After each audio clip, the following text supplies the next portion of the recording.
अस्सलाम वालेकुम। आज का पार्ट शुरू करने से पहले मेरी आप सबसे रिक्वेस्ट है, प्लीज़ मेरे चैनल को सब्सक्राइब करें और मेरी वीडियोस को लाइक और उन पे कमेंट करना मत भूलिए। और अगर आप कोई और नॉवेल सुनना चाहते हैं तो काइंडली कमेंट बॉक्स में मुझे ज़रूर बताएं। चलें शुरू करते हैं। फराज, डैड के लॉकर की चाबी दो। और कदम सीधा बख्तियार सिद्दीकी के ऑफिस के बाहर अपने टेबल पर बैठे जस्टिन फराज के पास जाकर रुके थे। मैडम। मोबाइल में गुम फराज बुरी तरह बौखलाकर खड़ा हुआ था। इस इस्तेदाद में बेचारे का मोबाइल भी छूट कर शुक्र था कि टेबल पर रखी फाइल पर गिरा था, वरना उसके हवास की तरह स्क्रीन भी मुंतशिर हो जानी थी। मैंने कहा चाबी दो। उसी सख्ती से रिमचा ने दांत पीसकर वही लफ्ज दोहराए। लेकिन मैडम, मैं तो।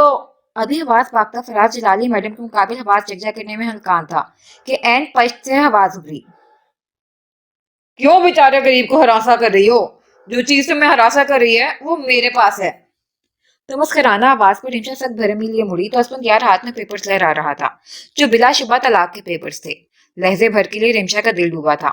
साथ हाथ पैर सुन हुए थे, लेकिन अगले ही पल गुस्सा, खौफ, तासुफ, मलाल जैसे कई जोरावर जज्बात हमलावर हुए और वह चढ़ाती मुस्कुराहट लबों पर सजाए खड़े असमत यार के हाथ से पेपर झपट दी। अभी वो इस इफ्तदार से नहीं संभला था कि उसके कोट के साइड जेब से झांक रहे सिल्वर कलर के लाइटर को रिमशा ने फुर्ती से अपने कब्जे में लिया और सारी फसाद की जड़ को नजरे आतिश कर गई। ये ये क्या किया तुमने? ये गैर मुतवक्की कार्रवाई उसी तेजी से हुई थी कि बाकी दोनों नफूस के समझ ही नहीं आया। उधर कागजात आधे से ज्यादा राग बन गए थे, जिसे रिमशा सुलगती निगाहों से देखती खुद भी सुलग रही थी। जो करना था वो तो मैं कर चुकी। अब आपकी मर्जी है असिस्टेंट साहब। आप इसे पैक करके अपने साहब के लॉकर में हिफाजत से रख दें या डस्टबिन के नजर कर दें। Choice is yours. राग पर एक मुतमिन नजर डालकर हकदा खड़े फराज को फ्री हैंड देती वो हाथ झाड़ कर मुड़ी थी। What the hell Rimsha? असमत यार होश में आता तेजी से उसकी राह में हाइल हुआ। Are you mad? तुम्हारा दिमाग खराब हो गया है। ये क्या किया तुमने? अपने इतनी मेहनत से बनाए कागजात का अशर देख गुस्से से असमत यार की कनपटी सुलग उठी थी।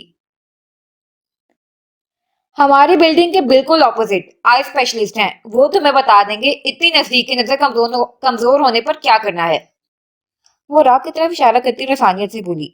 उसके अंदर का दुख, घुटन, इश्तियाल अंगेज धुआं उस राग को देख जैसे लम्हे में शांत हो गया था और अब वो बिल्कुल हल्का फुल्का महसूस कर रही थी। Rimsha, it's not a joke. क्या जवाब दूं मैं अंकल को? उन्होंने पेपर मुझे हिफाजत से रखने के लिए दिए थे। और तुम्हें तो ऑब्वियसली उनकी इज्जत और मकाम की परवाह है नहीं। बट मैं उनकी बहुत इज्जत करता हूँ और मैं बिल्कुल भी बर्दाश्त नहीं करूंगा कि किसी की स्टुपिडिटी की वजह से मेरी इमेज उनकी नजर में खराब हो। वो सख्त तैश में मुठिया भींचता फट पड़ा था। हकीकतन इस वक्त असमत यार के बस में नहीं था, वरना वो रिमशा का हशर नशर कर देता, जिसकी वजह से आज एक मामूली से आदमी ने उसकी बेइज्जती की थी। और अब ये।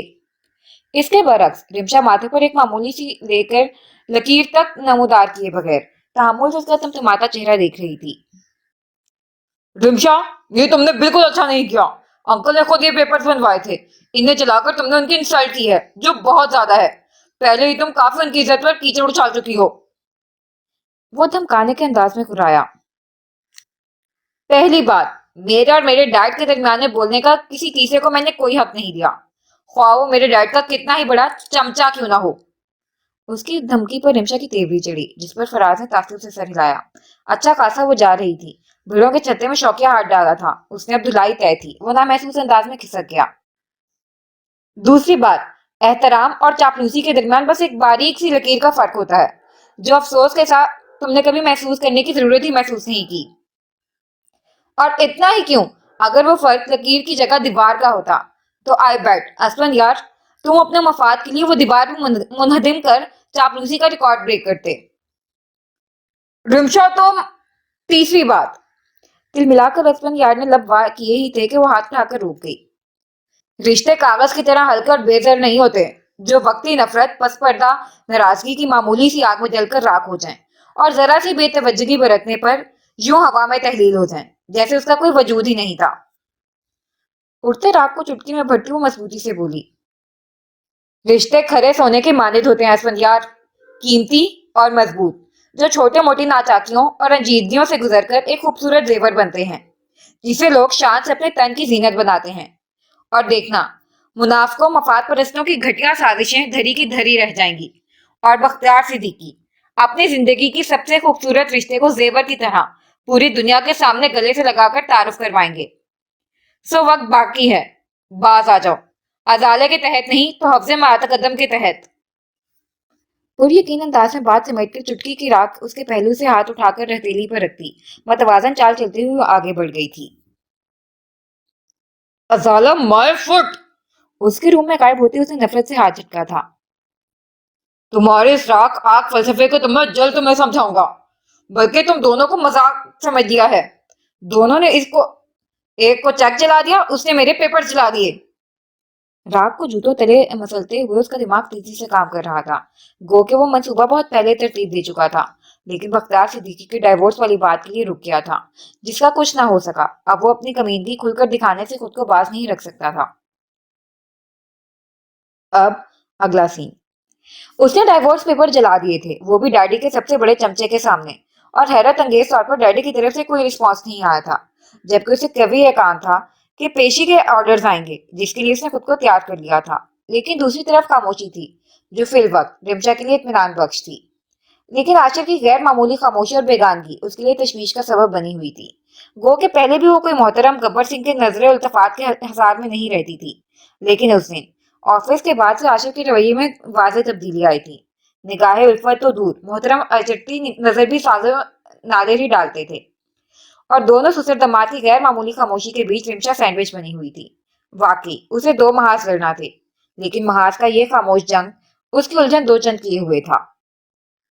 खासकर आशिर का उखड़ा उखड़ा रवैया, जो बच्चों के साथ बिल्कुल नॉर्मल था, लेकिन उसके साथ अजीब हो गया था। ताल्लुकात चंद हफ्तों से बेतकल्लुफ ना सही, कुछ बेहतरी की जानिब रवा दवा हुए थे, जो वापस से सर्द हो गए थे, तकल्लुफ से भरपूर।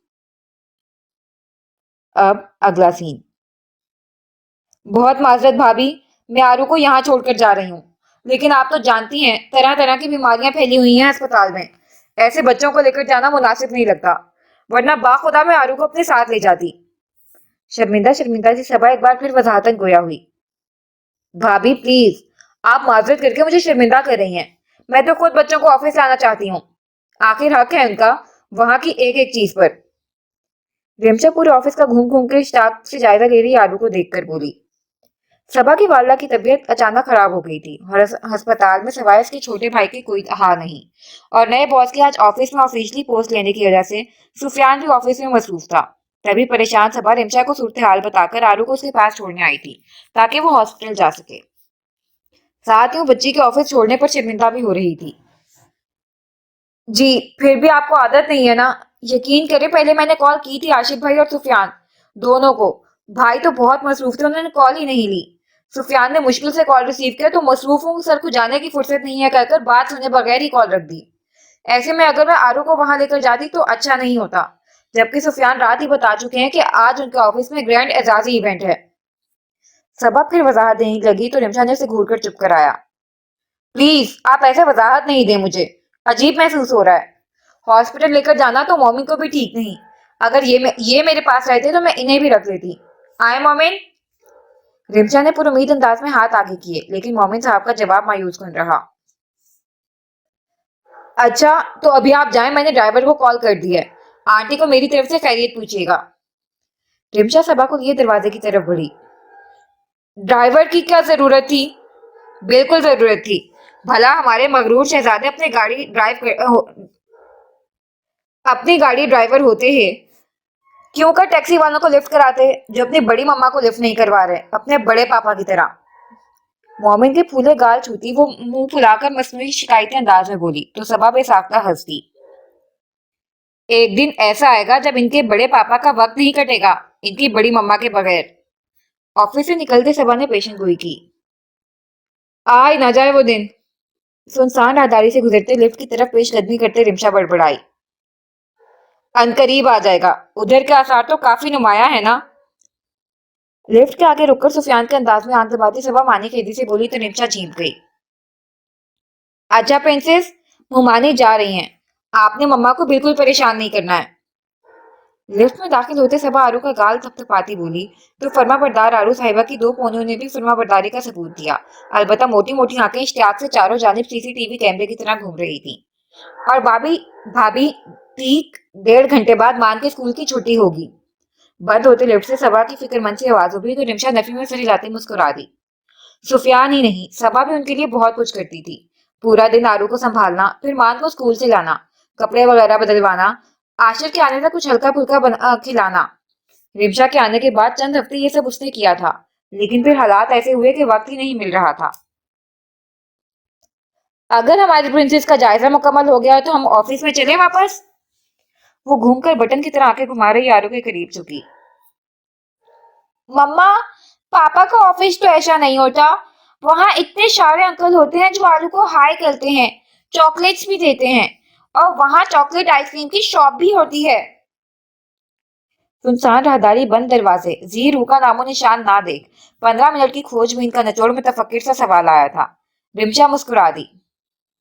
आरू बताए मम्मा को उन्हें क्या चाहिए, मम्मा यहाँ भी दुकान लगा देंगी। सच्ची? खुले ऑफर पर आरू की आंखों के साथ आवाज भी बुलंद हुई, जो राहदारी में गूंज कर वापस आई। मुच्ची, अभी आप चले, अपने रूम में चलते हैं। इर्द गिर्द के बंद दरवाजों पर मोहतात नजर डालकर वो उसकी उंगली थामे आगे बढ़ी। ये शहर के नाम पर वकला यानी बख्तियार सिद्दीकी के नूरतनों का ठिकाना था। यहाँ की खामोशी जब कमरा अदालत में बोलती थी तो आदत शहर खामोशियों का मंजर पेश करता था, फिर गूंजता था तो सिर्फ फैसला, वो भी उनके मदई के हक में। मैम, ये बख्तियार सिद्दीकी के ऑफिस से फाइल लेकर निकला फराज छोटी बच्ची को रिमशा के हमरा देकर ठटका। हमारी प्रिंसेस, बल्कि इस ऑफिस की प्रिंसेस, एंड आपकी जूनियर बॉस। आरू को साथ लगाते मजबूत और मुस्तहकम अंदाज में तारुफ कराते। रिमशा के लहजे से एक फखर, एक सरशारियां यहाँ हो रही थी। फराज हवन्नक सा रह गया। डैडी हैं अंदर? उसकी हवन्नक शक्ल देख वो पहली बार मुस्कुराई तो बेचारे पर शादी मर्ग तारी हो गया। जी मैम। वो गड़बड़ा गया। हवास के साथ फाइल्स भी हाथ से फिसले, और इस बदहवासी को देख आरू की हंसी निकल गई, जिस वजह से बेचारा कुछ और खपत का शिकार हो गया। तो रिमशा फौरन आरू को लेकर ऑफिस में घुस गई। मम्मा, डैडी दादू होते हैं ना?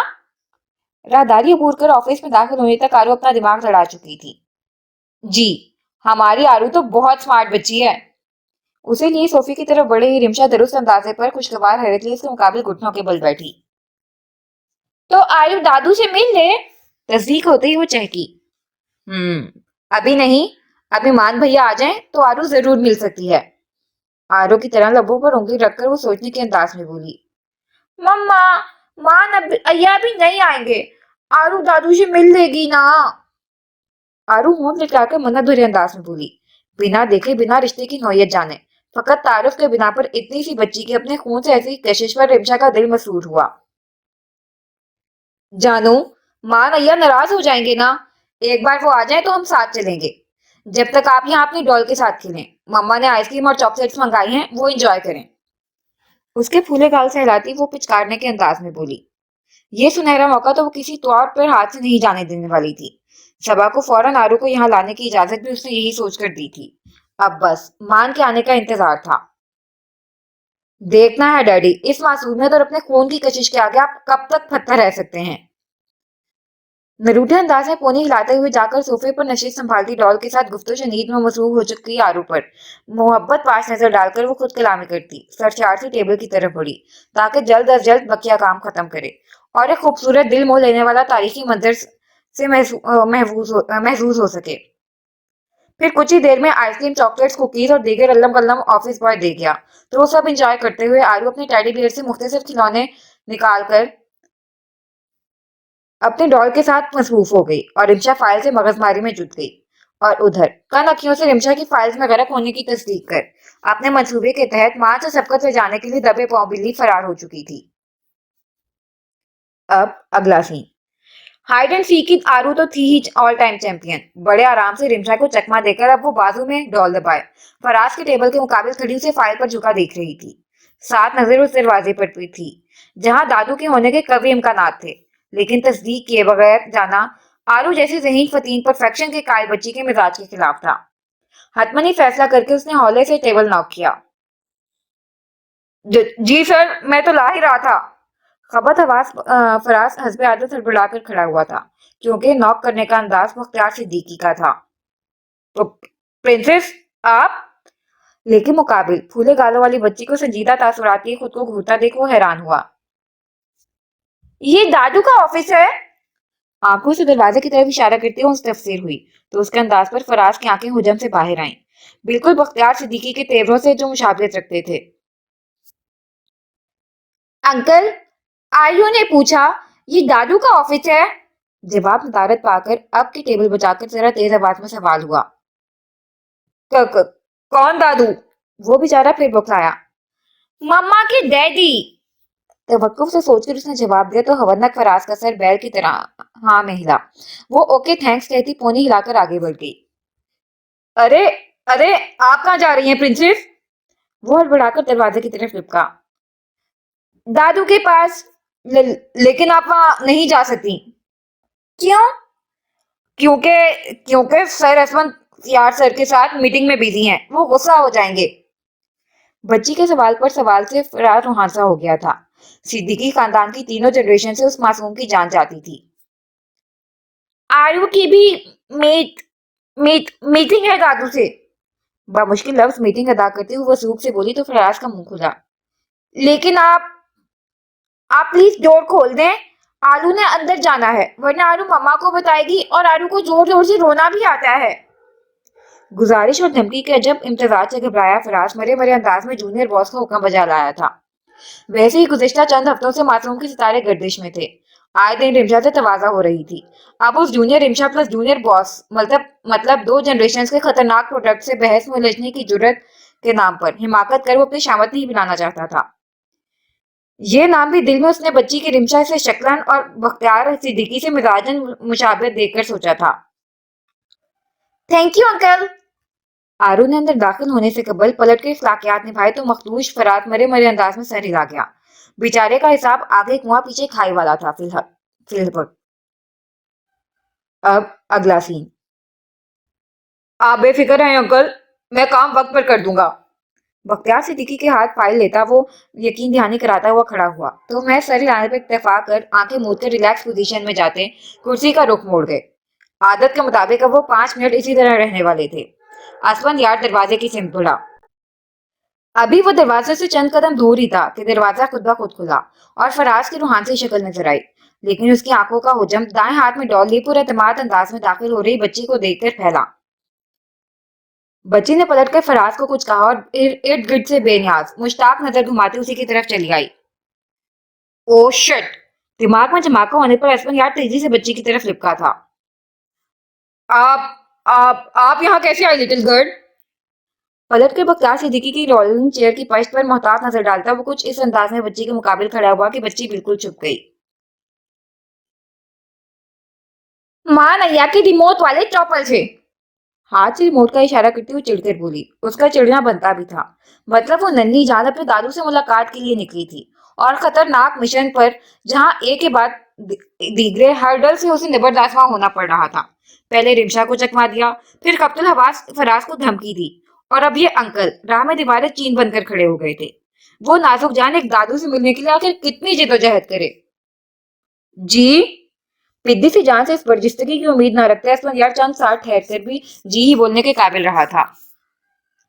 ओफो, मां नैया की तरह बिल्कुल बुद्धू हैं आप। हस्बी आदत आरू का हाथ सर पर गया। आरू डॉल के पास कर रही है तो आरू डोल से ही अंदर लाई है ना। मोटी मोटी आंखों में झुंझुलाहट ली उसकी अकल पर मातम कना हुई तो महज शक की बिना पर बच्ची को रोकने के लिए असमत यार का सदमे से मुंह खुला। बच्ची सिर्फ शक्लन नहीं मिजाजन भी रिमशा की पटू थी। जबकि आरू टेढ़े मेढ़े मुंह बनाती मोटी मोटी आंखें मटकाती जेरे लब कुछ झुंझलाए अंदाज में बड़बड़ा रही थी। खैर, उसका चिढ़ना भी जायज था। महज मान को चिढ़ाने के लिए उसने इतना रिस्क लिया था। लेकिन यहाँ तो हर्डल्स का सिलसिला चल पड़ा था। अंकल, आरू जाए? उसके पहले में गिरे हाथ को हिलाकर होश में लाने की कोशिश करती पसे पर्दा वो असमन यार को रास्ता देने के लिए कह रही थी। आप आपका नाम क्या है? वो बड़ी दिक्कत से आवाज काबू कर से उम्मीद लिए बच्चे के करीब झुका। हम्म। Full name, nickname. होंठ पर छोटी सी उंगली रखकर सवाल बराए सवाल आया तो उसमें यार सोच में पड़ गया। फुल न, न, नहीं नहीं फुल। इट्स ओके अंकल, आरू आपको अपने दोनों नेम बताती है। उसकी शिशोपन से तंग आकर आरू को ही हाथ उठाकर रोकना पड़ा। गुड, तो फिर बताएं। वो हमतन गोश्त हुआ। आरू का नेम आरू है और लिदा अंशल सिद्दीकी भी है। चेहरे पर दुनिया जहान की मासूमियत लिए वो फकरिया हाथ उठाकर बोली। तो ना सिर्फ असवन यार पर सकता तारी हुआ, बल्कि बख्तियार सिद्दीकी की समात भी पथराई। वो खामोश फिजा में उभर रही किसी मासूम बच्ची की आवाज को वहम जानकर मुड़े थे, लेकिन असमन यार को खुद से महवे कलाम देखकर रख तेवर लिए उठने ही लगे थे कि समात में वो अल्फाज उतरे और तेजी से सर्द पड़ते आसाब को काबू ना करते धब से वापस कुर्सी पर गिरे। दादू! धब की आवाज पर असमन यार और आरू दोनों ही मुतवज्जे हुए थे, लेकिन असमन यार के हरकत में आने से पहले ही आरू उनकी तरफ दौड़ चुकी थी। दादू, आप ठीक हैं? सफेद घुटनों को छूती हुई फ्रॉक, हमरंग जूते, घुंघराले बालों की दो छोटी छोटी गुब्बारे जैसी फूली हुई पोनियां, फूले फूले सुर्ख गाल, छोटी सी नाक, सुर्ख पतले से होंठ, छोटी सी पेशानी पर बारीक से दो बल और मोटी मोटी शफाफ आंखों में मासूम सी फिकर दाएं बाजू में डॉल दबाए बनी बनाई रिमशा का बचपन उनके मुकाबिल थी। बख्तियार सिद्दीकी पलक झपकाना भूल गए। हाथ बाजाब्ता कांप रहे थे, तनफ्फुस मुंतशिर, धड़कन सुस्त थी और दिमाग जैसे उसका यहाँ कोई काम ही नहीं था। वो पूरी तरह गायब था। वो जब तक उस नन्ही परी को देखे जा रहे थे। दादू, आरू ने पूछा आप ठीक हो? उन्हें यकता खुद को घूरता देख वो करीब आकर बाजू हिलाकर फिक्रमंदी से सवाल को हुई, तो वो उस लम्हे रगों में बिफरे खून से करंट खाकर अपनी जगह खड़े हुए। तो तुम आप यहाँ क्या कर रही हैं? बदहवास बख्तियार के लफ्ज ही साथ छोड़ गए थे। ओफो दादू, आरू किश किश को बताया आरू को आपसे मिलना है। आरू आपसे मिलने आई है। एक बार फिर वही सवाल पर आरू ठीक ठाक चिढ़कर झिड़क गई तो तलस्सुत पसंद जज साहब मरऊब हुए। लिटिल डॉल, आप हमारे साथ बाहर चलें, हम आपको आपको चॉकलेट लेकर देंगे। तेज तरार बख्तियार सिद्दीकी को अजब कैफियत का शिकार देकर उसमें तेजी से आरू के करीब आया, कबल इसके कि मामला उसके हाथ से निकल जाता। अंकल, आलू अंदर आई है। आलू को दादू से मिलना है। आप बाहर जा रहे थे, आपको बाहर जाना था और आलू के पास चॉकलेट्स हैं बहुत सारे। आरू सख्त आजिज आए अंदाज में हाथ नचा नचा कर बोली तो उसमें यार पूरी तरह किसी आकर इतनी छोटी पटाखा से ऐसे लॉजिकल सवाल की उम्मीद कतई नहीं कर रहा था। दूसरी तरफ वो जेरे लब बढ़ाती सब पर मातम करना थी। उसे यकीन था कि वो ज़हीन फतीन है, लेकिन सारी दुनिया ऐसी बुद्धू है। उसका अंदाजा उसे आज हो रहा था, सबकी हवन्नक शक्ल और सवाल से। दादू, कहे ना आप अंकल जी वो जाएं। आरू को आपसे मीट मीट मीटिंग करनी है। मुश्किल से मीटिंग लफ्ज बोलने में कामयाब होते हुक्म सादिर हुआ तो नाकाबिले बयान कैफियत का शिकार बख्तियार सिद्दीकी ने बिना सोचे समझे असमन यार को जाने का इशारा किया। वो बेयकीनी से उन्हें देखता खुद को घसीटता हुआ दरवाजे की चिंत पड़ा। अब अगला सीन। दरवाजा खोलकर बाहर कदम रखती ही उसकी पहली नजर अपने ऑफिस से बरामद हुई मखदूशी हाल रिमशा पर गई, जो इधर उधर मतलाशी परेशान नजर दौड़ाती फराज की तरफ लुढ़की थी और उसे देखते ही यसमन यार को अपने रगों पैर में शरारे भरते महसूस हुआ। मान गए एडवोकेट रिमशा बख्तियार सिद्दीकी, कमाल की वकील हो। केस को अपने फेवर में लेना तुम्हें बखूबी आता है।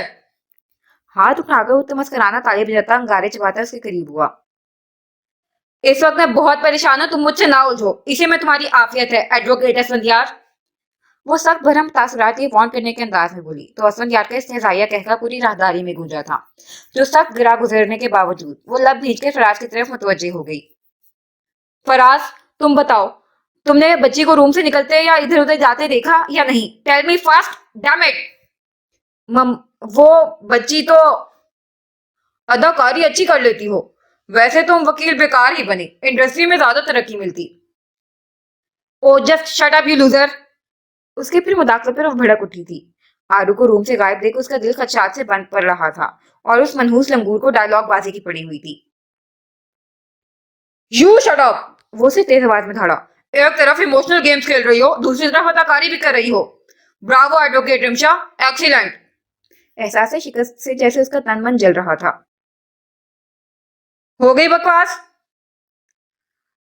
तुम्हारी बकवास देखने के बाद वाकई में हो गई। मतलब जब तुम्हें लगा कि तुम ये चैलेंज पूरा नहीं कर सकती, तो अंकल को इमोशनली वीक करने के लिए छोटे छोटे बच्चों को यूज कर रही हो।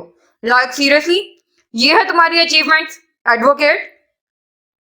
नीम शिकस्ता बख्तियार सिद्दीकी और पूरा एतमाद बच्ची का चेहरा याद कर असवन यार की आंखें नफरत से गुलाल और लहजा जहर जहर हो गया था। You mean? उसकी बकवास पर रिमशा का जहन झुंझुनाया। यस मैम, मैं यही कहने की कोशिश कर रहा हूँ कि प्रिंसेस ऑफिस में चली गई। मैंने उन्हें रोकने की बहुत कोशिश की बट मुझे हार माननी पड़ी। फराज मुजरिमाना अंदाज में सर झुका गया तो रिमशा असलम यार को धक्का देती तेजी से ऑफिस की तरफ बढ़ी और दरवाजा खोलती उसकी आंखों की पुतलियां साकित हो गईं। अब अगला सीन। दादू, आपका ऑफिस बहुत बड़ा है, मम्मा और पापा के ऑफिस से भी बड़ा। आप यहाँ अकेले रहते हो? घूमकर पूरे ऑफिस का तफसीली जायजा लेने के बाद वो तौसीफी अंदाज में सवाल को हुई तो कब से साकुत तो सामने तपते सर्द मुंतशिर आसाब यकजा कर रहे बख्तियार सिद्दीकी गायब दिमागी से सर हिला गए। जब आलू मम्मा जितनी बली हो जाएगी तो आप आलू को ऐसा ऑफिस बना दोगे? डॉल को दाएं से बाएं बाजू में मुंतकिल करते हुए उनकी कड़ी बाती फरमाइश कर रही थी या हुक्म। वो ध्यान दिए बगैर फिर से सर हिला गए। दादू, आरू आपसे बात कर रही है। अपने हर सवाल के जवाब में हिलता सर देख उसने खफगी से टोका। जी। वो गहरे ख्वाब से जागे थे। ओफो दादू, ऐसे नहीं होता है। आप पहले आरू को ऊपर बिठाएं, आरू आपसे फेस टू फेस बात करेगी। दादी अम्मा की तरह अपना छोटा सा हाथ पेशानी पर मारकर वो गर्दन अकड़ा कर बोली तो कब्तुल हवास बख्तियार सिद्दीकी हुक्म हाकिम मरगे मफाजात के मुस्ताक बेख्तियार उस छोटी पटाखा की जानिब झुके। ओफो, अब क्या हुआ? उसके एक कदम पीछे लेकर वापस सर पर हाथ मारने पर बुरी तरह बुखलाए थे। माँ नैया की तरह बिल्कुल बुद्धू है आप। देखिए आपकी टेबल पर इतनी सारी चीजें रखी हैं। आलू यहाँ कैसे बैठेगी? आलू बच्ची है ना, उसे चोट आ गई तो? लैपटॉप, फाइल्स और दीगर सौ इकसाम की चीजों से भरी टेबल की तरफ इशारा करते हो साफ एक दुनिया को अपने अक्ल फहम से फतह कर चुके बख्तियार सिद्दीकी के अकल पर मातम करना थी। मम मम मैं ठीक करता हूँ। शायद ही बख्तियार सिद्दीकी कभी कंफ्यूज अगर बढ़ाए होंगे लेकिन उस रिमशा की का परतू तो बच्ची ने सेकंड में उन्हें उन सारे कैफियत से दो चार कर दिया था क्योंकि छोटी पटाखा बात नहीं कर रही थी, सीधा हुक्म सादिर कर रही थी, वो भी रायत से पाक। अब अब ठीक है। फाइल लैपटॉप खिसकाकर टेबल का आधा हिस्सा खाली कर उन्होंने अपनी मालकिन को देखा। ओके है, अब आप आलू को उठाएं, लेकिन देखकर आलू के जूते गंदे हैं, आपके कपड़े गंदे हो जाएंगे।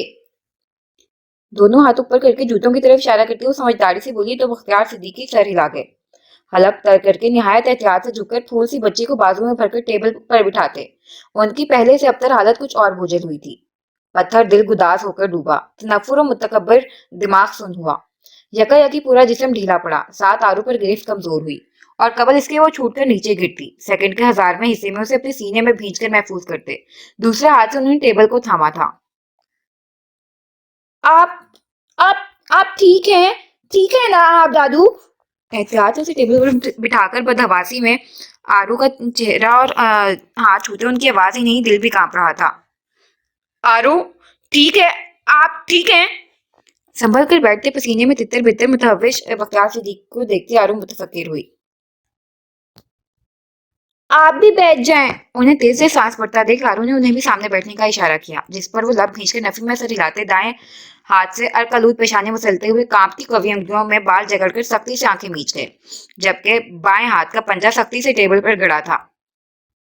दादू, पानी पीले फिर आरू आपको चॉकलेट देगी। ग्लास से ढक्कन हटाकर उनकी तरफ खिसकाते हुए मासूमियत से पचकारने के अंदाज में बोली तो उनकी आंखों के गोशे अपने आप ही नम हो गए। सच्ची में आरू आपको चॉकलेट देगी, आरू के पास इतनी बड़ी चॉकलेट है, आप आरू से हाफ ले लेना। उनकी मुजमिलो मलूल चेहरा देख खुद से ही सब अखस करती आरू ने डॉल के पीछे से बड़ा सा चॉकलेट निकाल के उनकी तसल्ली करवाई तो उन्हें ढाल से चेयर पर बैठकर गिलास लबों से लगा गए। हलक में वैसे ही कांटे उग रहे थे। एक सांस में ग्लास उंडेलकर उन्होंने देखा तो वो उन्हें तंबीह निगाहों से घूर रही थी। उन्होंने इशारे से पूछा कि अब नाचीज से क्या खता सरजद हुई क्योंकि अपने आगे किसी की ना चलने देने वाले जज साहब की जुबान जूनियर जज साहिबा ने पहले ही तालू से चिपका दी थी।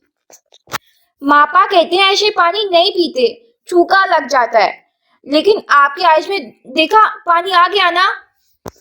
दादी अम्मा की तरह कहते उसने खुद हाथ बढ़ाकर उनकी आंखों के किनारे से अनमोल कतरे अपने पूर में समेट कर दिखाया तो वो अपने आंसू देखकर धक से रह गए। कब आए थे इन पत्थर आंखों में आंसू? अंसर की मैयत पर भी उनकी आंखें खुश्क थीं। फिर अब अपनी शिकस्त को अपने फतह में बदलने के गुर से वो अच्छी तरह वाकिफ थे, लेकिन इस मासूम फरिश्ते का रूप धारे जो उनके मुकाबले अनोखे एहसासों कशिश लिए शिकस्त आई थी। उन मासूम उन मजबूत असाब जवाब दे गए थे।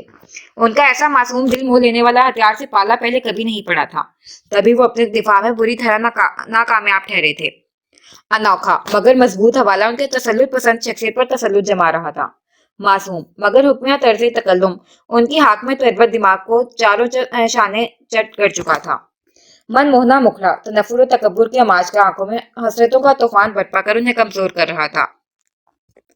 अपने अंग अंग से अया होती अपनी शिकस्त से बेतरह घबराकर उन्होंने इंटरकॉम उठाया था। जी सर। अगले लम्हे बोतल के जिन की तरह हिरासा सा फराज अंदर दाखिल हुआ। रिमशा कहाँ है? उन्होंने छूटते ही पूछा। जी वो जी मैम ने मेरा मतलब है कि मैम ने रिमशा मैम ने। ऐसे आगे भी कुछ बोलो। आरू की मौजूदगी के पेश नजर उनकी आवाज बुलंद नहीं हुई थी, लेकिन फराज की फिर भी रूह परवास हो गई। जी। बेतरह दोनों हाथ मलता वो रो देने के अंदाज में सर हिलाने लगा। बाहर से बेटी के ऑर्डर्स थे कि झूठ कहे कि वो ऑफिस नहीं। अंदर बाप के सामने खौफ के मारे मजलूम की घुग्गी बन गई। दादू मम्मा मां नैया को लेने स्कूल गई होंगी, है ना अंकल? दोनों पर एक नजर डालकर आरू ने लपकुशाई की तो फराज जोरों शोर से सर हिलाता उस मासूम फरिश्ते को तशक्कुर आमेज निगाहों से देखने लगा, जबकि बख्तियार सिद्दीकी लब भींच गए। तुम इन्हें लेकर जाओ। उन्होंने आरू की तरफ इशारा किया। आरू को कहीं नहीं जाना, उसने फौरन तरदीद की। लेकिन दादू आरू को नहीं जाना। आप जाएं अंकल, और मम्मा के आने तक दादू के पास रहेगी आरू। बख्तियार सिद्दीकी के साथ लगे हाथों को फराज को भी हुक्म मिला तो वो चलावे की तरह गायब हो गया और आखिरी कोशिश में नाकामी पर वो तजब्जुब का शिकार कनपटी से हिलाने लगे। दादू आप परेशान मत हो, आरू अच्छी बच्ची है, वो आपको परेशान नहीं करेगी। आलू मुमानी को भी परेशान नहीं करती। उन्हें कनपटी से हिलाता देखो एक इंतहानी कराते हुए बोली तो बख्तियार सिद्दीकी खिसे आ गए। आरू ये चॉकलेट खाएगी, फिर मम्मा आ जाएंगी तो आरू चली जाएगी। रैपर हटाने की कोशिश करती वो पोने हिला हिलाकर उन्हें बहलाने की भी कोशिश कर रही थी, जिस पर बख्तियार सिद्दीकी को ढेरों शर्मिंदगी ने घेरा था। शायद उनके तासुरात तो इतनी छोटी सी बच्ची ने भी खस कर लिया था कि उसकी मौजूदगी उन्हें पसंद नहीं आ रही, तभी वो उन्हें बहला रही थी। लाएं मैं हटा देता हूँ। अपने कपा दूर करने का उन्होंने ऑफर की तो आरू बिना हिलो हुज्जत उनकी चौड़ी हथेली पर चॉकलेट रख गई। वैसे दादू आरू के टॉयज कुकीज और डॉल्स कहाँ हैं? जगह यह कुछ याद आने पर आरू ने तेजी से पूछा तो रैपर खोल रहे बख्तियार सिद्दीकी ने उसे अचंभे से देखा। मम्मा कहती थी दादू आरू के लिए इतने सारे टॉयज और डॉल्स लेकर आएंगे, उनकी बात कर रही हूँ मैं। उसने वजाहत की तो एक बार फिर वो लब भींच गए। इट्स ओके, आप शायद फील नहीं करें, आरू के बहुत सारे टॉयज हैं और चॉकलेट कुकीज मापा ले आते हैं। उनके हजलात ने तो वो खुद ही बोल उठी। जवाबन पहली बार वो हौले से मुस्कुरा दिए। उनकी मुस्कुराहट से शह पाकर आरू की पटर पटर चालू हो चुकी थी, जिसे वो बेसाख्ता ही नमाज से सुनने लगे। उन्हें याद नहीं था कि कभी उन्होंने अपने बच्चों में से किसी को इतने करीब आने की इजाजत दी थी। तभी वो वसूख से नहीं कह सकते थे कि रिमशा या अंसर में से कोई इतना बातूनी था या नहीं, लेकिन आरू न सिर्फ बेहद बातूनी थी बल्कि निडर और कॉन्फिडेंट होने के साथ खासी ज़हीन भी थी। परवरिश का कमाल होने के साथ शायद ये खून की भी तासीर थी। वो मुस्तकिल बोले जा रहे आरू को देखकर खुद ही सोचे जा रहे थे। अरे! बात करते हुए अचानक ही आरू ने अपने सर पर हाथ मारा। क्या हुआ? बैड मैनर्स होते हैं, मापा कहते हैं शेयर करके खाना चाहिए। खुद कलामी करते उसने चॉकलेट उनकी तरफ बढ़ाई तो अब के ना चाहते हुए भी खुलकर मुस्कुराते नफी में सर हिला गए। उनकी जिंदगी में आज बहुत कुछ पहली बार हुआ था। ये मुस्कुराहट जो खशूनियत बनावट से पाक बेरियासी थी, ये करख्तगी से मुबर्रा लजाजत मुलायम भरा लहजा, ये नरम फू चेहरा कोई सोच भी नहीं सकता था बख्तियार सिद्दीकी का ये रूप भी देखने को मिलेगा। फख्रो तकब्बुर से पाक सादा बिलौस। सेकंड सेकंड का हिसाब रखने वाले बख्तियार सिद्दीकी एक छोटी सी बच्ची के साथ 2 घंटे हाथ पर हाथ धरे गुजार चुके थे, जिसका उन्हें एहसास भी नहीं था। रिमशा जब यूनिफॉर्म में मलबूस मान का हाथ थामे उनके ऑफिस में दाखिल हुई तो महवियत से आरू के साथ मसरूफ अपने डैड को देखकर फटते जज्बात से उसकी आंखें झिलमिला गई थीं। बचपन में वो दोनों बहन भाई उनके वक्त शफकत के लिए बहुत तड़पे थे, बहुत तरसे थे, जो शायद अब इन बच्चों के हिस्से आना था। मम्मा, आपने फिर मान से चीटिंग की। आरू को पहले से वहां मौजूद देख मान का खुशी से खुला हुआ मुंह गुब्बारे की तरह फूला था। नहीं जानू, मामा आरू को आपके स्कूल लेकर नहीं आ सकती थी ना, तो इसीलिए उन्हें यहाँ छोड़कर गई थी। पलक झपक कर आंसू को जज़ब करती वो उसके फूले गाल सहलाकर वजाहतन बोली, लेकिन मान का मुंह बन चुका था। मम्मा! जब तक आरू की नजर भी उन पर पड़ चुकी थी, बख्तियार सिद्दीकी को नीचे उतारने का इशारा करती वो दौड़कर रिमशा की बाहों में समाई। और बख्तियार सिद्दीकी एक बार फिर दम साधे अंसर का बचपन देख रहे थे। पेशानी पर बिखरे घुंघराले बाल, हल्की कथई नाराज नाराज आंखें, खफकी से फूले गाल, स्कूल यूनिफॉर्म में दोनों हाथ कमर पर जमाए वो बड़ी देदा दलेरी से उन्हें घूर रहा था, जैसे अंसर हमेशा उनसे नाला रहता था। वैसे ही उसका कॉपी भी उन्हें खुद से सख्त कबीरा लगा। डैडी, ये मान है, रोमान अंसर सिद्दीकी। वो मान का हाथ थामे मजबूत कदम उठाते उनके मुकाबले चली आई। मान मुंह फुलाए रुख मोड़ गया। और मान भैया, ये दादू हैं, आरू के दादू। जलती पर तेल डालने के लिए आरू कसदन जाकर बख्तियार सिद्दीकी से लिपटी, जिनकी हालत एक बार फिर अजीब हो गई थी। मम्मा! मान वाकई में चिढ़ गया। दादू, आरू ने आपसे पहले मीट मीटिंग की तो आप पहले आलू के दादू हुए ना। आग में घी डालना कोई उस छटाक भर की बच्ची से सीखता। मम्मा! हस्ब तवक्को मान चिढ़के तजालन वॉकआउट करने के लिए मुड़ा। रिमशा सूरज से उसके शाने पर हाथ रखते राजराना अंदाज में उसके कान के करीब झुकी। आरू मजाक कर रही हैं आपसे। ये सिर्फ आरू के दादू थोड़ी हैं, ये तो मान के भी दादू हैं। और आरू पहले दादू से मिल गई तो क्या हुआ? मान आरू से एज में बड़े हैं ना, वो गुड बॉय की तरह स्कूल भी जाते हैं। इस एंगल से तो दादू पहले मान के ही हुए। ठोस दलाइल से मान की नाराजगी दूर करने के लिए झुकी रिमशा ने दानिस्ता इस चीज का पूरा पूरा ख्याल रखा था कि आवाज मान तक ही महफूज रहे, वरना ड्रामा क्वीन की तरफ से एतराजात का तूफान उमड़ जाना था। आर यू सीरियस मामा? आशिर के अंदाज में अब्रू उठाकर मान साहब ने जरा मशकूक अंदाज में तस्दीक चाही। यस ऑफ कोर्स जानू, चलें अब आप दादू को हेलो करें। उसमें गब्बर सिंह की झलक देख लहजे भर के लिए गड़बड़ाते अगले ही लम्हे वो वसूख से सर हिलाकर बोली, तो वो नीम मुतमिन तासुरात लिए अपने मुकाबले इस्तादा पुरवकार शख्सियत की तरफ मुतवज्जा हुआ, जो अजीब तासुरात लिए उसे ही देख रहे थे। लेकिन मान उनके बजाय तेवरियां चढ़ाए उनकी टांगों से लिपटी आरू को घूलने लगा, जो दूध के दांतों की नुमाइश करती उसे तपा रही थी। मान, जानू। रिमशा ने हौले से उसके शाने पर हाथ रखा। Hello, I am Romaan Ansar Siddiqui. Rimsha के इशारे पर मान ने निहायत पुरएतमाद अंदाज में अपना छोटा सा हाथ बख्तियार सिद्दीकी की तरफ किया। अलबत्ता नरूठा सूजा हुआ मुंह कसदन दाएं जानिब मोड़ गया था। हेलो। अजीब कैफियत का शिकार बख्तियार सिद्दीकी ने सूरज से उसका नन्हा सा हाथ थामा। रिमशा कसदन आरू को लेकर वहां से खिसक गई। पीछे पहले अंदर की झक्कड़ पकड़ से बामुश्किल आरू की मासूम मासूम बातों संभलने बख्तियार सिद्दीकी असर नौ उसी दिलो दिमाग के असाबी जंग की जद में आ गए थे। नजर तो जैसे नीला और वाइट यूनिफॉर्म पर हम रंग बेल्ट लगाए बेहद क्यूट बच्चे पर यूं साकित हुई थी गोया निजाम शमसी ठहर गया हो। ये आपका ऑफिस है? चारों जानिब सरसरी सी नजर घुमाते हुए मान ने सूरज से अपना हाथ उनकी कमजोर गरीब से आजाद करते पूछा। दूसरी तरफ वो पूरे कद से गिरा शख्स जवाब क्या देता? उन पर तो ऐसा सख्ता तारी था कि पलक को जंबिश देने से कासिर थे। तजाद तेली पर ताजा हुए अंसर के भूले बसरे लम्स ने मुस्तरिब व मलूल दिल में ऐसा जज्बाती तोगयानी बर्पा किया था जिसे वो संभालते क्या समझने तक से कासिर थे। समझते भी कैसे?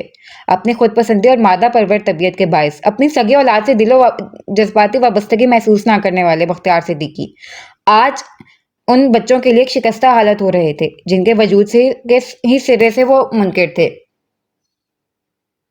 मान ने पूछा, ये आपका ऑफिस है? जवाब नदारत पाकर अब के जरा तेज आवाज में सवाल हुआ। यस। वो सर झटक बड़ी दिक्कत से 2.5 फुट के माचो मैन की तरफ मुतवज्जे हुए। नाइस। पश्त पर दोनों हाथ बांधकर चारों जानिब निगाह घुमाते वो किसी माहिर तजर्बाकार की तरह सर हिलाकर बोला। तवील सांस खींचते बख्तियार से मरूब हुए।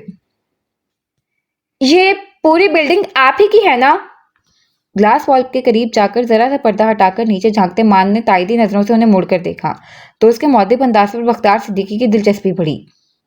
जी, लेकिन आपको कैसे मालूम? उसी के अंदाज में पश्त पर दोनों हाथ बांधकर वो भी उसके बराबर चलने लगे थे। आपका नाम सिद्दीकी है और इस बिल्डिंग का नाम भी सिद्दीकी है। मान को स्पेल करके पढ़ना आता है।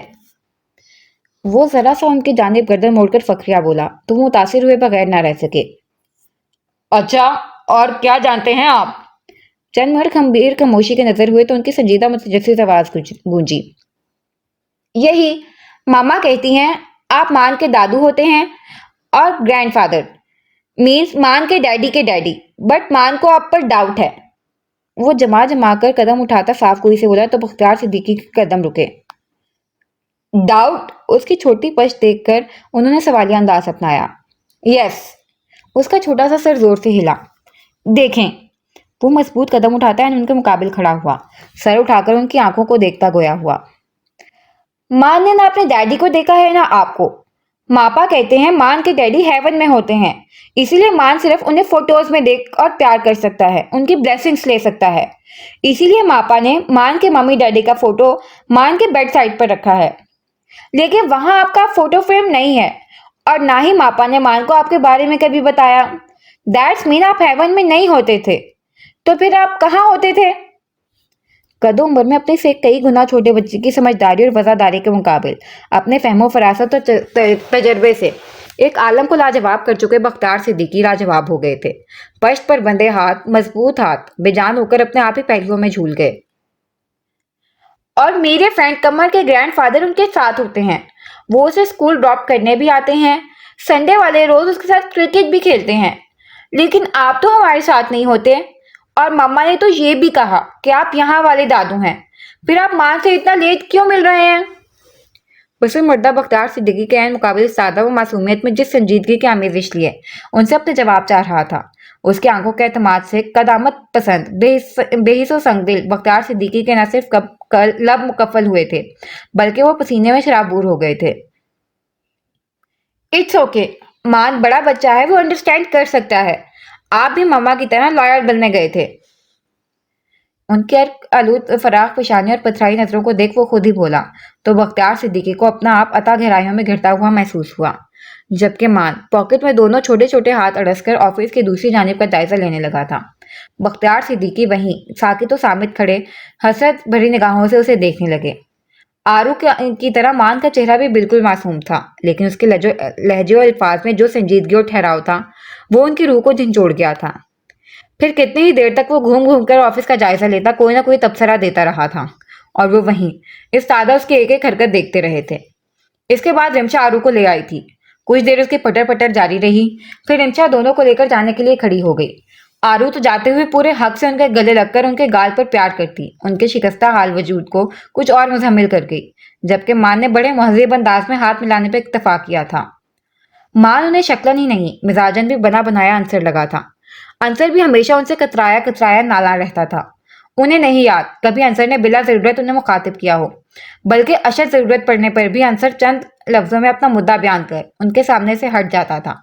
अलबत्ता रिमशा उनके मिजाज से खाइफ रहने के बावजूद भूले भटके उनसे पदराना मोहब्बत और शफकत की उम्मीद लिए चली आती थी और हमेशा सख्त मायूस और मलूल ही लौटती थी।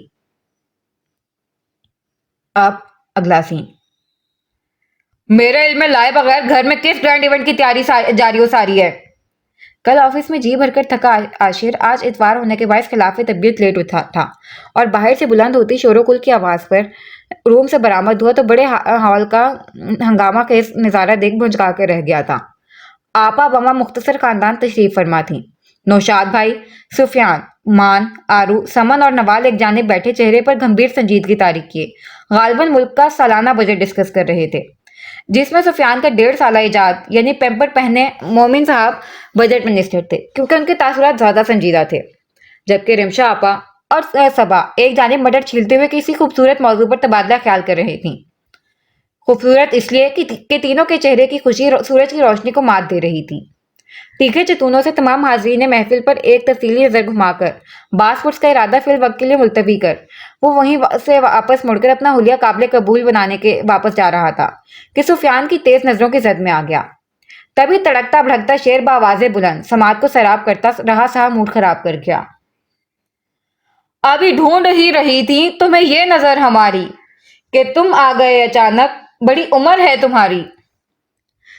जरा इधर गौर फरमाएं भाई। बेमुरव्वत लोगों की आदाबे मेजबानी। घर आए मेहमान को खूबसूरत कंपनी देना तो दूर, जनाब सलामती भेजने की जहमत उठाए बगैर वहीं से खिसक रहे हैं। सुफियान के बुलंद इशारे ख्याल पर सभी उसकी तरफ मुतवज्जे हुए। आशिर दांत पीसता हुआ आपा की तरफ बढ़ा। भाई समझा करें, इस शुरुआत के हसीन दौर से हम गुजर चुके हैं। नए नए कैदी हैं। जरा बाहर की फिजा से कुछ खूबसूरत लम्हे कशीद करने के फिराक में होंगे, जो हम लोगों ने धावा बोलकर खुदा ना खास्ता स्पॉइल कर दिया। वैसे साले साहब, ऐसा कोई प्लान था तो आप भाभी को एतमाद में ले लेते। कम से कम लाइल्मी की मार नहीं खाते। नौशाद भाई ने भी खड़े होते हुए माने खेजी से छेड़ा तो आशिर उस फसाद की जड़ को घूरने लगा।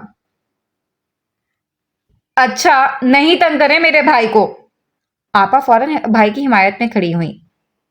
बेगम, हम तो बस मुमकिन नताइज पर रोशनी डाल रहे थे। बाकी याद दहानी करा दूं, भाई आप पराया कर चुकी हैं। मुबिम तबस्सुम लबों पर सजाए खड़ी रिमशा को मखसूस इशारा देते उन्होंने महसूस कुन अंदाज में आपा को छेड़ा। कोई नहीं, मेरा भाई और भाभी दोनों ही जान निछावर करने वाले हैं। आशिर के कसरती बाजू में समाती हुए तफाकुर से बोली तो सब मुस्कुरा दिए। आशिर ने नरमी से उनके पेशानी का बोसा लिया। उसके चेहरे और अंदाज से आया मुलायम और मुशफिक पिदराना तासुरात देख रिमशा नए सिरे से उस शख्स की गर्विदा हुई थी, जिसे हर रिश्ता पूरे खलूस जानिसारी से निभाना आता था। बस उससे ही खुदा वास्ते का बैर पाल रखा था। उसका मूड खराब हुआ। फिर वो गर्म जोशी से नौशाद भाई से बगल गिर होता, समन और नवाल के सर पर प्यार से हाथ रखता, सुफियान को साफ नजरअंदाज कर सबा के सलाम का नरमी से जवाब देता, मोमिन के पास जा रुका, जो सबके देखा देखी बजाय उसके करीब आने के कमर पर हाथ जमाकर यूं खड़ा हुआ जैसे कह रहा हो कि मेरे पास कैसे नहीं आओगे तुम। हम भी राहों में बिछे हैं साहिब आलम। मानिक बरगे जर्द, हमसे भी सलाम कलाम हाल अहवाल दरियाफ्त कीजिए। यूं अपने शाय को नजरअंदाजी के चाबुक लगाना जेब नहीं देता आपको।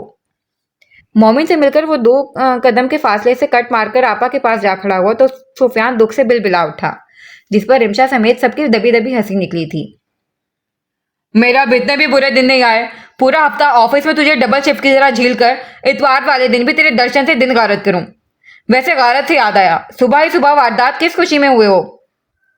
संगदिलो बेमुरव्वत की इंतहा को छूते हुए आशिर ने तेवरियां चढ़ाकर पूछा तो सुफियान होंठ लटकाकर रिमशा को शिकायती बच्चे वाली नजरों से देखने लगा। देखें, ये मेरे मेहमान हैं, तो आप इनसे इस तरह बात नहीं कर सकते। रिमशा की अदालत में फौरन ही सुनवाई हुई थी।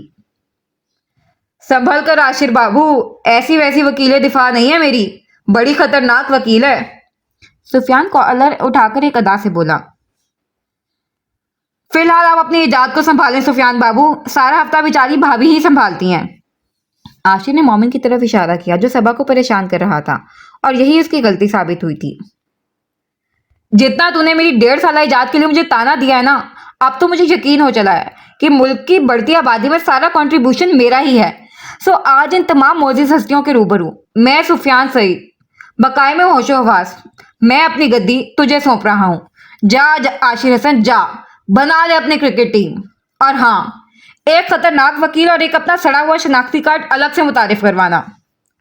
जवाबन सुफियान बड़ी फराग दिली का मुजाहरा करते हुए अपने खुले डुले अंदाज से दोनों को खबतों इजाजत से सुर्ख कर गया था। तजाद नौशाद भाई और आपा समेत सबा की मानी खेज हंसी आशिर तो घूर भी नहीं सका था, जबकि सुफियान अपने बेबाकी पर नाज़ा मोमिन को उठाता दाद वसूलने के अंदाज में मुस्कुराए जा रहा था।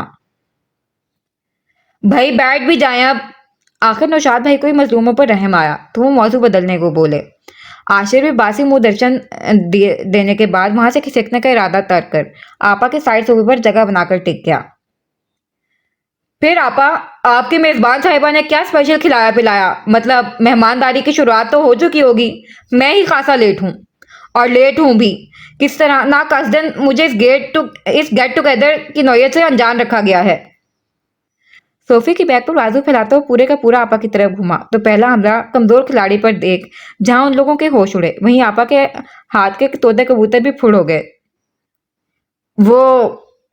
वो दरअसल मैं खुद ही अपने मान शहजादे के लिए अपने हाथों की बनी स्पेशल बिरयानी लेकर आई हूँ। उनके फुप्पा ने चॉकलेट केक बेक किया है। वो मान के स्कूल में एनुअल डे फंक्शन है ना परसों, तो उसने डांस में पार्टिसिपेट किया है।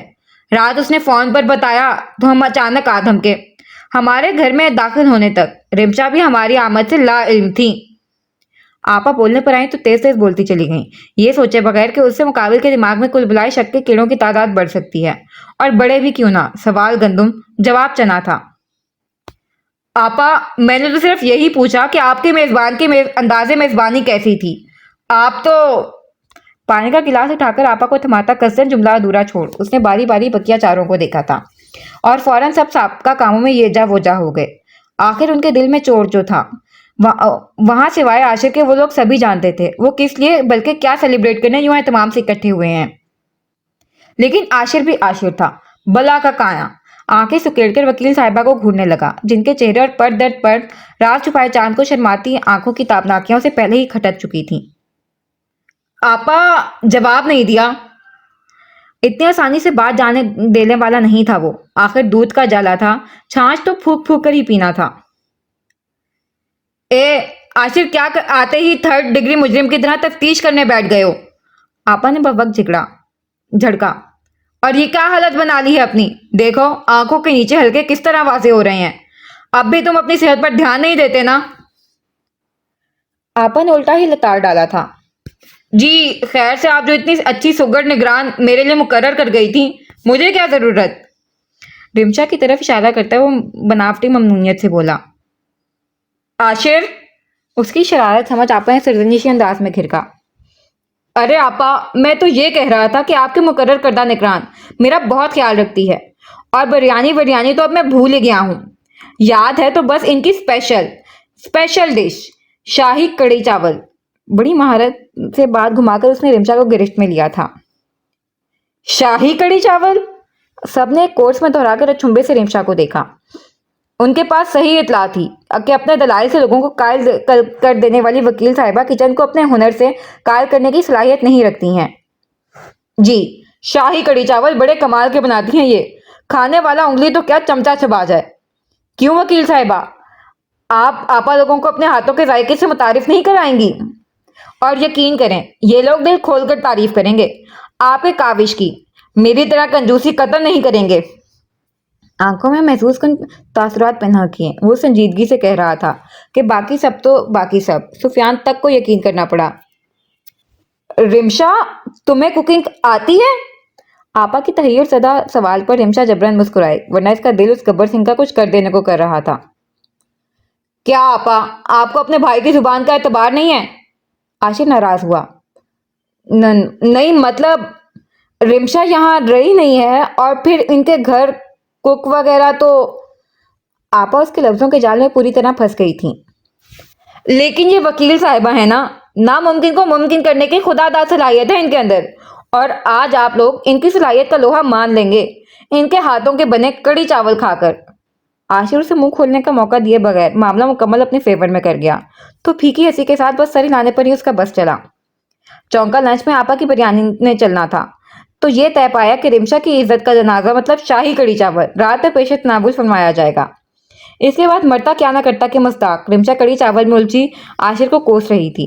साथ ही बज़ाहिर सबसे बातों में लग चुके आशिर की गहरी खोजती निगाहें भी खुद पर बाखूबी महसूस कर रही थी, और रिमशा को उसकी यही नजरें खाइफ रखती थीं, जो उस एतमाद से उठती थी कि उसका एतमाद उड़न छू होने लगता था।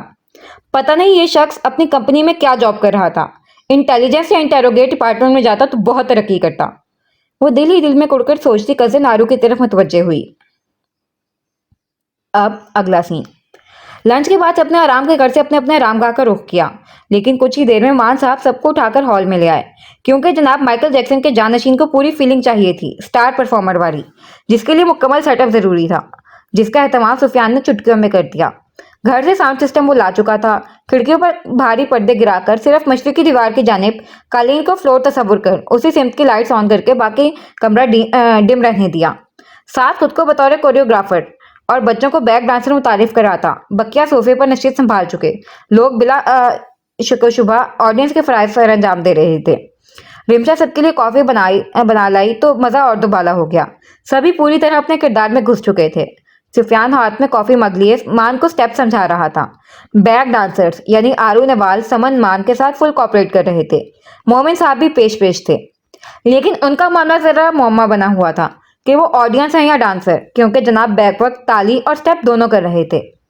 बाकी आपा, नौशाद भाई, सबा और रिमशा एक आइडियल सपोर्टिव ऑडियंस का फर्ज निभाते हुए जोशो खरोश के साथ मान को चेयर अप कर रहे थे। बस एक आशिर वहां ऐसा था जो महज मान की मोहब्बत में इतने शोरगुल में भी लैपटॉप लिए अपना काम निपटा रहा था। साथ मान के जोश से पुकारने पर निगाह उठाकर स्माइल पास करता, उसे चेयर अप भी कर रहा था। अच्छी बात यह थी कि सुफियान के सही गाइडेंस और सबकी हौसला अफजाई से मान जल्द ही 2 दिन सही स्टेप सीख चुका था। तभी सुफियान की जान में जान आई, वरना स्कूल में मान की तो इज्जत नहीं जानी थी, लेकिन आशिर ने सुबह शाम से धोना और निचोड़ना था। आपकी कॉफी ठंडी हो चुकी है, दूसरी ले आऊं? जूं के तू रखे कॉफी मग को देख रिमशा आशिर की जानिब झुकी। आशिर ने चौंक कर निगाह उठाई। कॉफी ठंडी हो चुकी है, दूसरी ला दूं? उसका हलावत से पुर लहजा अपनाया लबरेज फिक्रमंदाना था। आशिर की मुतहरिक उंगलियों की हरकत बिला इरादा ही रुकी। साथ नजरों का इर्तकास मध्यम लाइट में उसके घुंघराली लटों के झुरमट में दमकते तीखे नकूश से सजे मलिया चेहरे पर ठहर गई। बामुश्किल 2 से 3 बलिश्त भर के फासले पर तो थी वो मुस्ताद, वो झुकी थी तो चेहरा चंद इंच के फासले पर ही था, जो धड़कन के बहुत करीब चला आया था। लोग पागल कैसे हो जाते हैं, देखो ऐसे हो जाते हैं। ख्वाबों का धंधा करते हो, कितने पैसे हो जाते हैं। दुनिया से होना बहुत मुश्किल है, तेरे जैसे हो जाते हैं। उसकी बेख्तियार वारफ्ता निगाहों का इर्तकाज ही था जिसने रिमशा को भी उस तिलस्माती लम्हे का हिस्सा बना लिया। वो भी इर्द गिर्द के होश से बेगाना होती चली गई। जाजिब मर्दाना नकूश से सजा बारोब चेहरा, घनी श्याम मूछें तले नीम व नाबी लब, मजबूत कदरो जिसामत जो रफ हुलिये में भी रिमशा को माहौल और हवास पर हमा वक्त छाया हुआ लगता था। और सबसे कयामत खेज उसकी आंखें, बेइंतहा रोशन मकनातीसी कशिश लिए रंग बदलती हुई आंखें, जिसकी चमक हमेशा रिमशा को बौखला देती थी। तालियों की जोरदार आवाज पर आशिर अपनी महवियत पर लानत भेजता हुआ होश में आया। रिमशा भी झींप कर फासले पर हुई। मान भागता हुआ आशिर के पास आकर पुरजोश अंदाज में वापस स्टेप्स करके उसे दिखाने लगा। रिमशा धड़कनों में बरपा तलातुम को थामने की कोशिश में सीने पर हाथ रखती आपा की तरफ मुतवज्जे हो गई थी। उन दोनों की दानिश में जिस तरह उनके दिलों में पनप रहे जज्बात वो एक दूसरे से पोशीदा रखे हुए हैं, उसी तरह उनकी ये बेख्तियारी भी हर निगाह से पोशीदा रही थी। लेकिन वो नादान परिंदे क्या जाने कि 2 सीसीटीवी कैमरा से भी चलाक आंखों की जद में वो आ चुके हैं। और वो 2 आंखें थी सुफियान की, जो उन दोनों के अनजान बनते ही खासा बदमजा हुआ था। लेकिन अगले ही पल उसकी आंखें चमकी और वो समन और नवाल के कानों में कुछ कहता साउंड सिस्टम की तरफ बढ़ा। ममानी आए ना। नवाल और समन फौरन अपने सरदार के हुक्म की तामील करते रिमशा और सबा का हाथ पकड़कर खींचने लगे। लेकिन बच्चे हम कैसे? दोनों ठीक ठाक बौखलाए थे उनकी अचानक फरमाइश पर। ममानी, हम लोगों ने इतना सारा डांस किया, आप लोग फ्लोर तक ही नहीं आ सकते? प्लीज ममानी। दोनों की नाना की गर्दान की चंदा परवाह किए बगैर दोनों ने फ्लोर पर ले ही आए थे। उनके देखा देखी मान और आरू ने नौशाद भाई और आपा को फ्लोर पर खींचा था। बच्चों की खुशी और इसरार पर सब मुस्कुराते हुए उन्हीं के साथ कदम आगे पीछे लेने लगे। आशिर अचानक बदले महफिल के रंग समझने की सही कर रहा था कि सुफियान उसके सर पर आन पहुंचा। आपके लिए किस कोर्ट का ऑर्डर लेकर आऊं जिल्ले इलाही? सुफियान बड़ी सी शौक मुस्कुराहट लबों पर सजाए यूं आशिर के मुकाबिल खड़ा हुआ कि राहें सारी मसदूद हो गईं। मैं तेरे इस खुराफात का हिस्सा नहीं बनने वाला। आशिर उसकी आंखों की चमक से समझ चुका था कि यह सारा प्लान उसी का है। इसे खुराफात नहीं कहते आका, इसे एंजॉय करना कहते हैं। लेकिन आप जनाब की तो एंजॉयमेंट से कोई शनाख्ताई ही नहीं। अर्जुन के सारी से लबरेज लबो लहजे में कलाम करते साथ खुराफात कहने पर उसके दांत भी पीसे थे। मैं ना आशना ही सही इस एंजॉयमेंट से। आशिर फौरन लैपटॉप बंद करके साइड पर खिसक कर खड़ा हुआ। तुम्हारी नाशनाई की तो ऐसी की तैसी। कबल इसके कि वो गरेजा से उठकर साइड से निकल जाता, सुफियान उसका लैपटॉप छीनकर पीछे सोफे पर उछालता हुआ उसे खींचकर सबके दरमियान ले आया था। So guys, let's give a big hands of applause to our next couple dance. बिल्कुल दरमियान में खड़ा करके उसने अनाउंस भी कर दिया। साथ पुरजोश तालियां गूंजी। गवाह चुस्त मदी सुस्त के मुस्ताक रिमशा और आशिर हकदक एक दूसरे को देखने लगे। मुझे घूरने से कुछ नहीं होने वाला जेंटलमैन। जेंटलमैन की तरह भाभी से पूछ, can I dance with you beautiful lady? उसके कहर बार नजरों से घूरने पर बावाज़े बुलंद मशवरा देकर हवन्ना खड़ी रिमशा की तरफ इशारा करता वो साइड हुआ। आपा और नौशाद भाई तायदी अंदाज में तालियां बजाते फ्लोर यानी कालीन से हट गए। समन और नवाल भी पड़े खिसक गए। सबा भी फौरन पीछे हट गई। बस अब मान और आरू का हाथ हवे हवन्ना खड़ी रिमशा और आशिर खड़ा था। मापा, आरू आपके साथ डांस करेगी। आशिर वापस मुड़ने ही लगा था कि आरू उसकी कलाई थामती हुई बोली तो वो फिर कदम ना उठा सका। सत्यानाश हो इस खुश मिजाजी का। मान और आरू के हाथ थाम लेने पर रिमशा को बड़ी आसानी से गुजर जाने देने पर सुफियान का दिल जलकर खाक हुआ। आपने गाना ही बच्चों वाला लगाया है तो उस पर बच्चों वाला डांस ही होगा, फिर भाभी को रोककर वो क्या करेंगे? सबा ने उसका ध्यान गाने की तरफ करवाया जो कोई इंग्लिश सॉन्ग था, सुपर हीरो टाइप मूवी का। अच्छा, तुम जरा भाभी को फ्लोर पर वापस खींचो, मैं कुछ करता हूँ।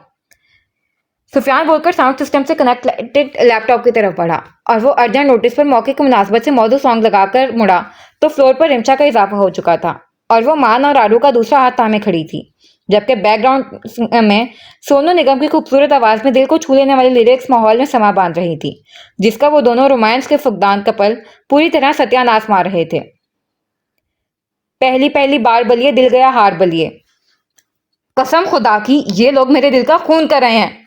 उन्हें देखकर सुफियान का मन कर रहा था अपने बाल नोच डाले।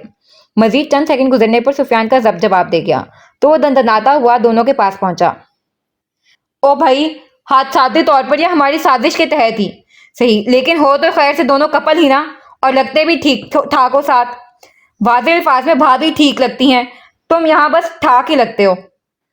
पर अर्ज़े गुजारिश ये थी साहिब आलम, थोड़ा सा मौके की मुनासबत और सॉन्ग की लाज रखते हुए दो रोमांटिक स्टेप ले लो। क्या रिंगा रिंगा रोजेस खेल रहे हो दोनों? हद है मतलब बुढ़ापे की। उनके सर पर पहुंचकर उन्हें शर्म दिलाते वो भरे बादल की तरह बरस पड़ा तो दोनों ही सटपटाए थे। और मेरे लाश दुरारे, आंखों के तारे, तुम दोनों तो इधर आओ यार, हम जस्ट चिल पर डांस करेंगे और उन्हें थोड़े अकल के नाखून लेने दो।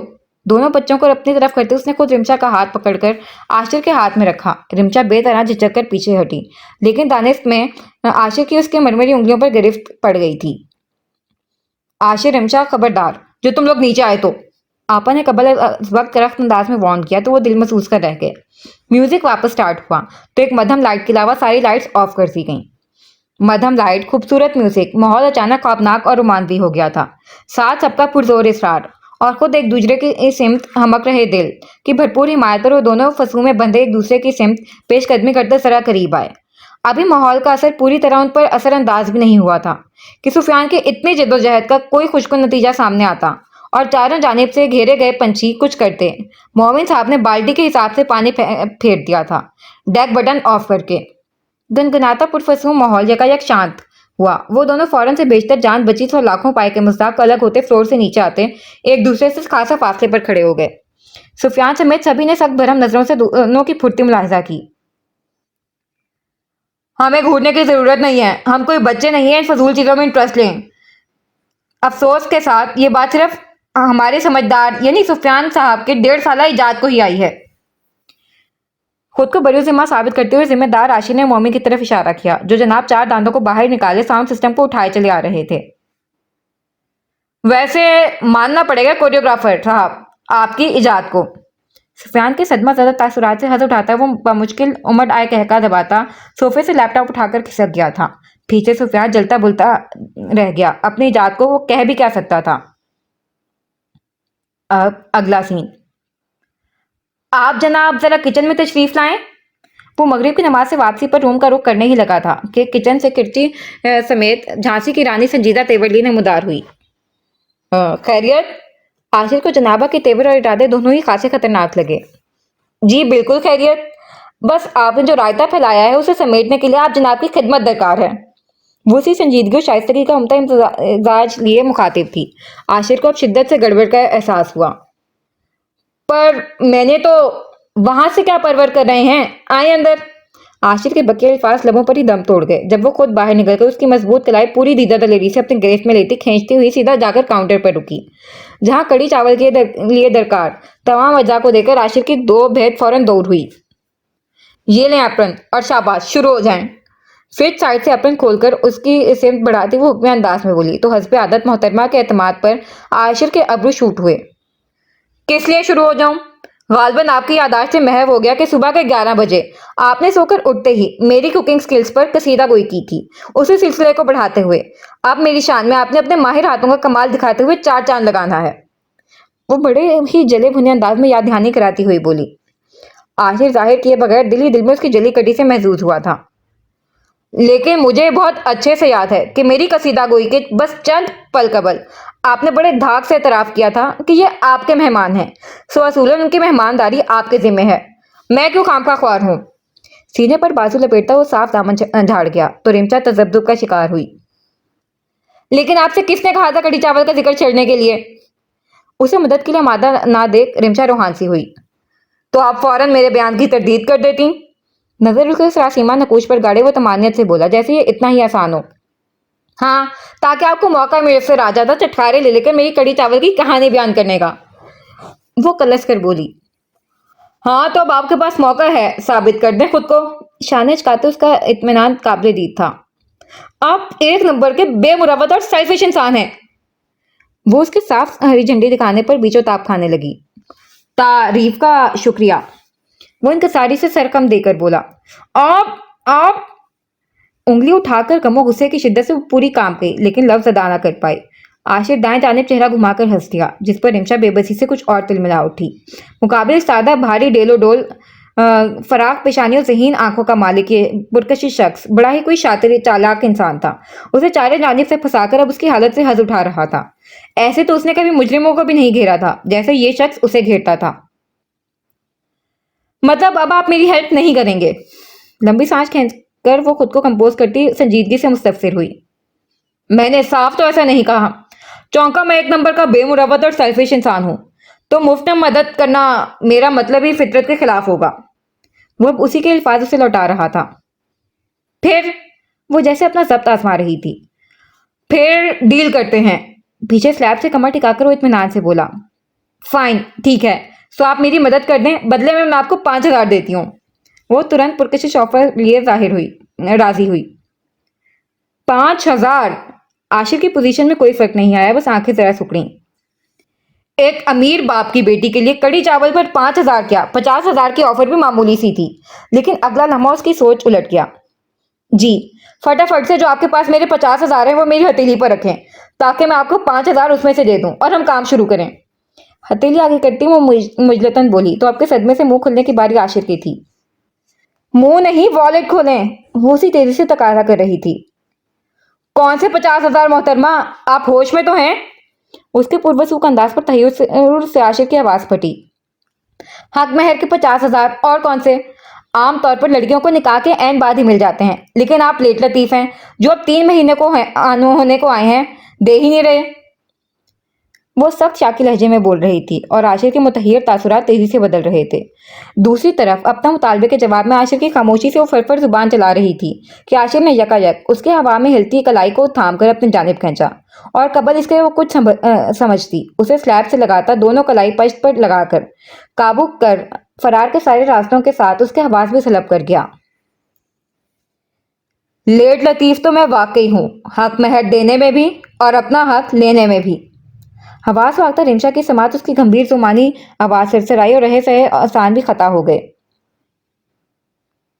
देखें, मेरा मतलब है कि नथनों से होती हुई पागल धड़कनों को मुअत्तर करती उसके मलबूस से उठती अलबेली खुशबू आज देती उसकी कयामत खेज कुर्बत पुरतपिश नजरों का इर्तकास भारी गर्म सांसों के चेहरे पर पड़ते थप्पड़ पूरी हिम्मत मुतजम्मा करने के बावजूद पूरे जी जान से लड़ती वो टूटे अल्फाज तक फड़फड़ाते लबों से अदा करने में बुरी तरह कामयाब ठहरी थी।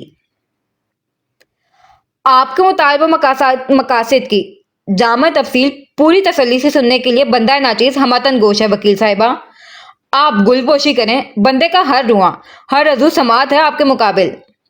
उसी पुरफसू मखमूरो मुअत्तर गंभीर लबो अंदाज से असर नौ से धूल की तरह बजती धड़कनों को मुंतशिर किया था। रिमशा सख्ती से निचला अब दांतों तले दबाती पलकों की झालर गिरा गई। मैं मुंतजिर हूँ। उसकी गंभीर आवाज इतनी ही नजदीकी से उभरी। जवाबन रिमशा जवाब क्या ही देती, वो तो इस वक्त को पछता रही थी जब उस गब्बर सिंह को काबू करने के लिए उसने हक महर का जिक्र छिड़ा था जिसके नतीजे में उसकी सांसों पर तसल्लुत जमाता हुआ उसकी हवासों पर हावी हो रहा था। इसीलिए शायद बड़े बुजुर्ग कह गए हैं वकील साहिबा, सवाल करने से पहले कम से कम 3 उसके मुमकिन मुश्किल जवाब हमें सोचकर लबकुशाई करनी चाहिए वरना हम खुद गर्दिश वक्त की गिरफ्त में आ सकते हैं। आपकी आवाज जरा फासले से आई थी लेकिन पलकें उठाकर उसकी वारिफ्ता निगाहों का मुकाबला करने में की हिम्मत उसमें फिलवक्त नापैद थी। दूसरी तरफ उसका ये मशरकी रूप किसी का इकरार लूट रहा था, किसी के लिए कठिन इम्तिहान बनकर उसकी कुव्वत इरादी आजमा रहा था। आखिर था तो वो भी इब्ने आदम, फिर बिनते हवा की उस हयाओ गुरेज के गज़ब इम्तजाज कहर बर्पा करते रूप से किस तरह नजर चुराता और कहाँ तक। और कालो शफाफ जबीं, गुलाबी दहकते आर्जों पर लर्जा कमदार घनेरी पलकें, तेज तेज सांस खींचने में भी हल्कान, छोटी सी सुर्ख नाक, बेबसी से फड़फड़ाते फनखड़ी से लब, उसके लब ही नहीं वो सरापा हौला हौले कांप रही थी। उसके धड़कनों की मुधर धुन अपने समाज में सुनता वो तेजी से खुद पर मौजूद इख्तियार से दस्तबरदार होता जा रहा था। और इसी तलसमाती लम्हे के शहर में मजबूती से जकड़े आशिर का हाथ बेसाख्ता उस ईमान चकन मंजर की पहरेदारी कर रही उलझी हुई नागन से बल खाती लटों को संवारने के लिए उठा। हद में रहो आशिर। एक नुक्ता सा ना काफी फासला था जब बवक दिमाग ने सख्ती से सरजनिश की, साथ हाथ बेजान होकर पहलू में गिरा, लब भींचकर बोल्ड वकील साहिबा की छुई मुई रूप से नजर चुराता वो फौरन से बेशतर 2 से 3 कदम पीछे हुआ था। आदमखोर नहीं हूं, आपकी जान महफूज है। हमक रहे दिल को डबटता आपके वो जरा बुलंद आवाज में बोला तो रिमशा की भारी पलकें तेजी से उठी।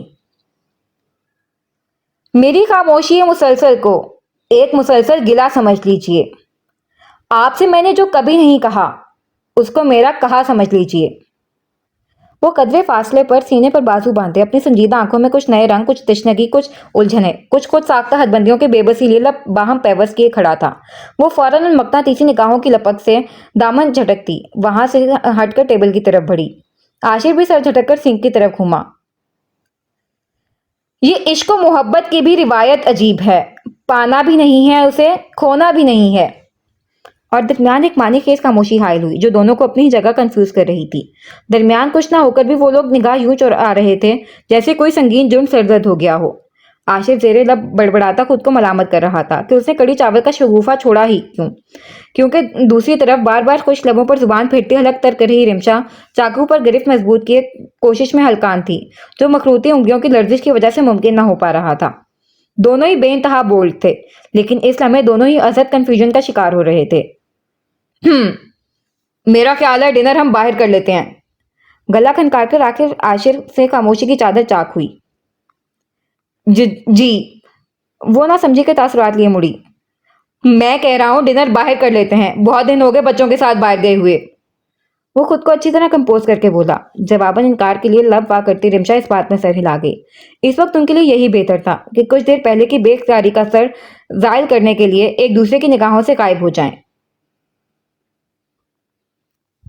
आज का पार्ट यहाँ पर खत्म होता है। मेरी आप सबसे रिक्वेस्ट है, प्लीज़ मेरे चैनल को सब्सक्राइब करें और मुझे सपोर्ट करें और मेरी वीडियोस को लाइक और उन पर कमेंट करना मत भूलिए। Thank you. अल्लाह हाफिज़।